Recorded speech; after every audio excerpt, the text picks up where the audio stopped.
জয় মা তারা। নমস্কার, আমি জ্যোতিষী গৌতম কুমার। আমার চ্যানেলের পক্ষ থেকে আপনাদের প্রত্যেককে স্বাগতম।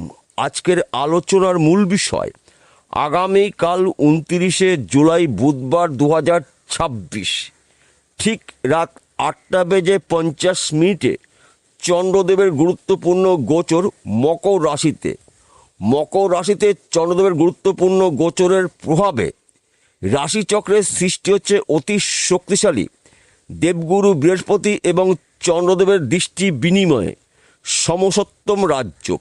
এই সমসপ্তম রাজযোগের প্রভাবে এই 6টি রাশি জাতক বা জাতিকাদের জীবনে টাকা পয়সা ধন সম্পদ প্রাপ্তির যোগ তৈরি হচ্ছে। আসুন আমরা জেনে নেই কোন ভাগ্যবান এই 6টি রাশি জাতক বা জাতিকারা রয়েছে। ভিডিওটি না কেটে না স্কিপ করে সম্পূর্ণ দেখার চেষ্টা করুন। এই ভিডিওর মধ্যে যে 6টি রাশির নাম বলবো, যদি আমার বলা রাশি আপনাদের রাশির সঙ্গে মিলে যায় তাহলে বিশেষ করে এই ভিডিওটি আপনাদের জন্য স্পেশাল হতে চলেছে। তাহলে বন্ধুরা আসুন দেরি না করে মূল পর্বে যাওয়া যাক। কিন্তু ভিডিওটি শুরু করার আগে আমরা প্রথম এই শক্তিশালী সমসপ্তম রাজযোগের বিষয়ে একটু জেনে নিই, তাহলে আমাদের বুঝতে সুবিধা হবে এবং সহজ হবে। বর্তমান সময় কর্কট রাশিতে অবস্থান করছে দেবগুরু বৃহস্পতি। দেবগুরু বৃহস্পতির সপ্তম দৃষ্টি থাকবে মকর রাশিতে, অর্থাৎ চন্দ্রদেবের উপরে। চন্দ্রদেব মকর রাশিতে প্রবেশ করার পর থেকে চন্দ্রদেবের দৃষ্টি থাকবে কর্কট রাশিতে, অর্থাৎ দেবগুরু বৃহস্পতির উপরে। এই দুটি গ্রহ দৃষ্টি বিনিময়ের ফলে রাশিচক্রের সৃষ্টি হচ্ছে অতি শক্তিশালী সমসপ্তম রাজযোগ। এই সমসপ্তম রাজযোগের শুভ প্রভাবে এই 6টি রাশির ভাগ্য শুভ, কর্মস্থান শুভ, সম্মান সুখ প্রাপ্তি, সন্তান সুখ প্রাপ্তি। 6টি রাশির মধ্যে প্রথম ভাগ্যবান রাশি আপনি যদি মেষ রাশি জাতক বা জাতিকা হয়ে থাকেন, আগামীকাল 29শে জুলাই বুধবার রাত 8:50 পর থেকে 54 ঘন্টার মধ্যে আপনাদের কোনো না কোনো জায়গার থেকে শুভ খবর আসতে চলেছে। কোনো না কোনো দিক থেকে উন্নতি করার সুবর্ণ সুযোগ আপনি পেতে চলেছেন।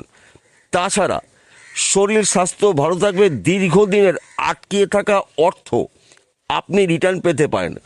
বন্ধ কাজগুলো আপনি এই সময়টা শুরু করতে পারেন।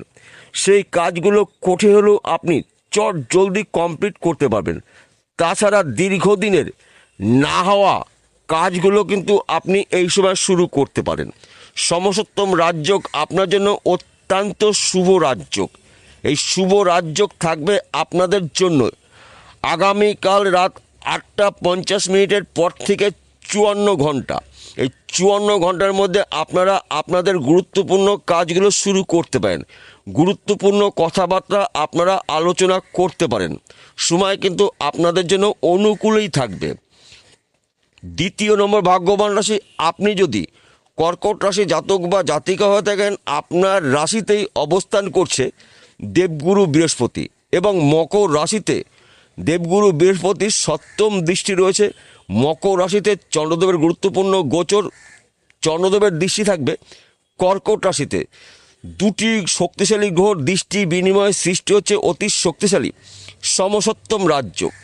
বেকার রয়েছেন, কাজের শুভ খবর পাবেন। শরীর স্বাস্থ্য ভালো থাকবে। শত্রু নাশ, সন্তান সুখ প্রাপ্তি। আর্থিক দিক থেকে আপনি মজবুত হতে চলেছেন। বন্ধ ব্যবসা আপনি পুনরায় শুরু করতে পারেন। বিদেশ যাত্রা শুভ। ফাটকাতে প্রচুর অর্থ লাভ রয়েছে। এক ঘর বা দুঘর লটারি টিকিট কাটতে পারেন। পৈতৃক সম্পত্তি নিয়ে যদি মামলা মকদ্দমা থেকে থাকে, ওই সমস্যার সমাধান কিন্তু এবার হতে চলেছে।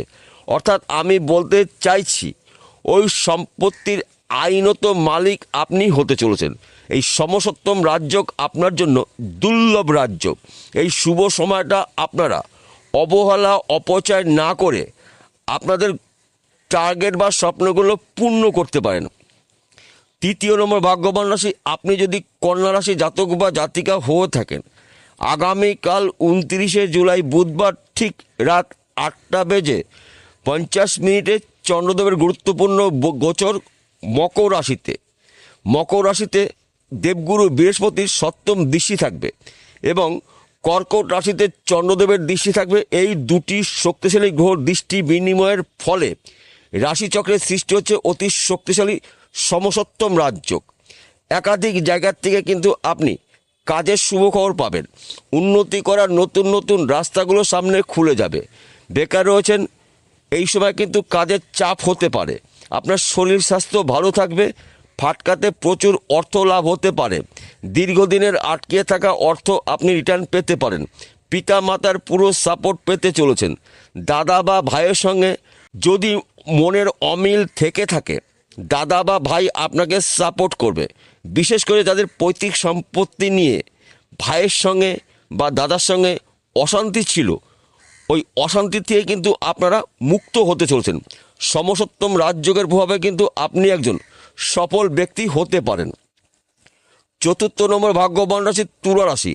আপনি যদি তুলা রাশি জাতক বা জাতিকা হয়ে থাকেন, আগামী কাল থেকে আপনার জীবনে হঠাৎ করে বড়সড় পরিবর্তন হতে পারে। কেননা আগামীকাল 29শে জুলাই বুধবার ঠিক রাত 8:50 চন্দ্রদেবের গুরুত্বপূর্ণ গোচর মকর রাশিতে। মকর রাশিতে চন্দ্রদেব থাকাকালীন চন্দ্রদেবের দৃষ্টি থাকবে কর্কট রাশিতে। কর্কট রাশিতে দেবগুরু বৃহস্পতি অবস্থান করছে। দেবগুরু বৃহস্পতির দৃষ্টি থাকবে চন্দ্রদেবের উপরে। এই দুটি গ্রহ দৃষ্টি বিনিময়ে রাশিচক্রের সৃষ্টি হচ্ছে অতি শক্তিশালী সমসপ্তম রাজযোগ। বেকার রয়েছেন, কাজের শুভ খবর পাবেন। শরীর স্বাস্থ্য ভালো থাকবে। সন্তান সুখ প্রাপ্তি, পিতামাতার পুরো সাপোর্ট পেতে চলেছেন। চাকরি ক্ষেত্রে প্রমোশন পদোন্নতি হতে পারে। বিদেশ যাত্রা শুভ। ফাটকাতে প্রচুর অর্থ লাভ হতে পারে। পৈতৃক সম্পত্তি পেতে পারেন। যাদের নাকি পৈতৃক সম্পত্তি নিয়ে কোনো ধরনের সমস্যা রয়েছে, ওই সমস্যার সমাধান কিন্তু এবার হতে চলেছে। দেবগুরু বৃহস্পতির আশীর্বাদে, চন্দ্রদেবের কৃপায় আপনাদের জীবনে বড় কিছু পরিবর্তন এবার কিন্তু হতে চলেছে। কিন্তু এই শুভ সময় থাকবে আপনাদের জন্য আগামীকাল রাত 8:50 পর থেকে 54 ঘন্টা। এই 54 ঘন্টার মধ্যে আপনারা আপনাদের গুরুত্বপূর্ণ কথাবার্তাগুলো আলোচনা করতে পারেন। গুরুত্বপূর্ণ কাজগুলো শুরু করতে পারেন। দেখুন, আপনার জীবনে অনেক কিছু অনেক ক্ষেত্রে এই সমসপ্তম রাজযোগের প্রভাবে পরিবর্তন কিন্তু এবার হতে চলেছে। পঞ্চম নম্বর ভাগ্যবান রাশি বৃশ্চিক রাশি। আপনি যদি বৃশ্চিক রাশি জাতক বা জাতিকা হয়ে থাকেন, আগামীকাল রাত 8:50 পর থেকে 54 ঘন্টা কিন্তু আপনাদের স্বপ্নগুলো ব্যক্তিবিশেষে পূর্ণ হতে পারে। যেই বিষয়গুলো নিয়ে আপনি আশা করেছেন, আপনার আশা পূর্ণ হতে পারে। বিদেশ যাত্রা শুভ। আপনার শরীর স্বাস্থ্য ভালো থাকবে। দীর্ঘদিনের ঋণ থেকে আপনি মুক্ত হতে পারেন। গোপন শত্রু নাশ হবে। পিতা মাতার পুরো সাপোর্ট পেতে চলেছেন। সন্তান সুখ প্রাপ্তি রয়েছে।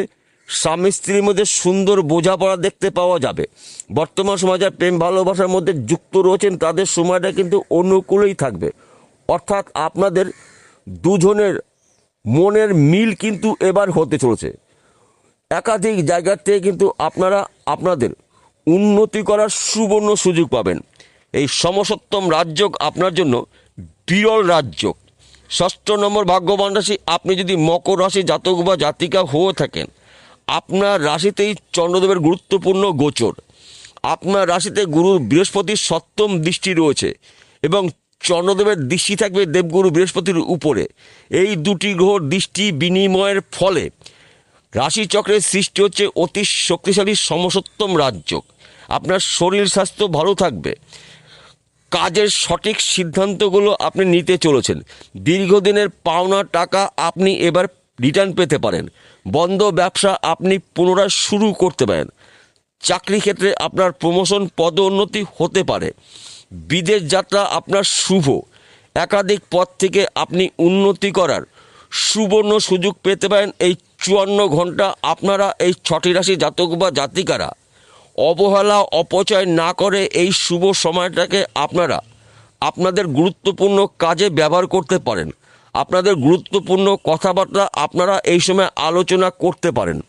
দেবগুরু বৃহস্পতির আশীর্বাদে, চন্দ্রদেবের কৃপায় আপনাদের জীবনে অনেক কিছু অনেক ক্ষেত্রে বড়সড় পরিবর্তন হতে পারে, যা নাকি এই ভিডিওতে সম্পূর্ণ বলে শেষ করা যাবে না।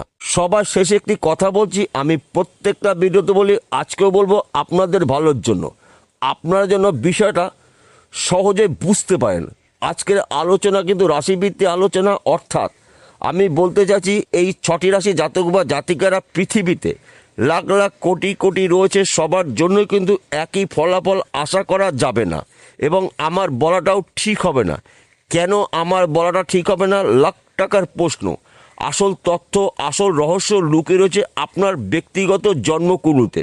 যদি আপনার জন্মকুণ্ডলিতে দেবগুরু বৃহস্পতি শুভ থাকে, চন্দ্রদেব শুভ থাকে, ভাগ্য শুভ থাকে এবং সমসপ্তম যোগের মধ্যে যদি আপনার জন্ম হয়ে থাকে, তাহলে এই ভিডিওতে যেই কথাগুলো আপনাদের বলা হলো, সেই কথাগুলো আপনাদের জীবনে 100% যদি না মেলে, 70 থেকে 80% আপনাদের জীবনে মিলবে আমার এই কথাগুলো, এটা কিন্তু বলা যেতেই পারে। আর যদি আপনাদের জন্মকুণ্ডলিতে এই 2টি গ্রহের মধ্যে একটি গ্রহ দোষযুক্ত থাকে, কিংবা আপনাদের জন্মকুণ্ডলিতে দারিদ্র যোগ থাকে, বিষ যোগ থাকে, কালসর্প যোগ থাকে, তাহলে আমার এই কথাগুলো আপনাদের সঙ্গে সম্পূর্ণ নাও মিলতে পারে। তাই এই বিষয়গুলো আপনারা প্রথম অভিজ্ঞ জ্যোতিষী দিয়ে আপনাদের জন্মকুণ্ডলী বিচার করে নিন, এবং আপনাদের জন্মকুণ্ডলিতে যদি সমসপ্তম যোগ থাকে, দেবগুরু বৃহস্পতি শুভ থাকে, চন্দ্রদেব শুভ থাকে, ভাগ্য শুভ থাকে, তাহলে আপনারা আগামী কাল থেকে 3 দিনের মধ্যে কিন্তু আপনারা কোনো না কোনো জায়গার থেকে লাভের খবর পাবেন। কোনো না কোনো দিক থেকে কিন্তু আপনাদের স্বপ্নগুলো ব্যক্তিবিশেষে পূর্ণ হতে পারে। বিষয়টা বোঝা গেল? নমস্কার বন্ধুরা, আবার দেখা হবে।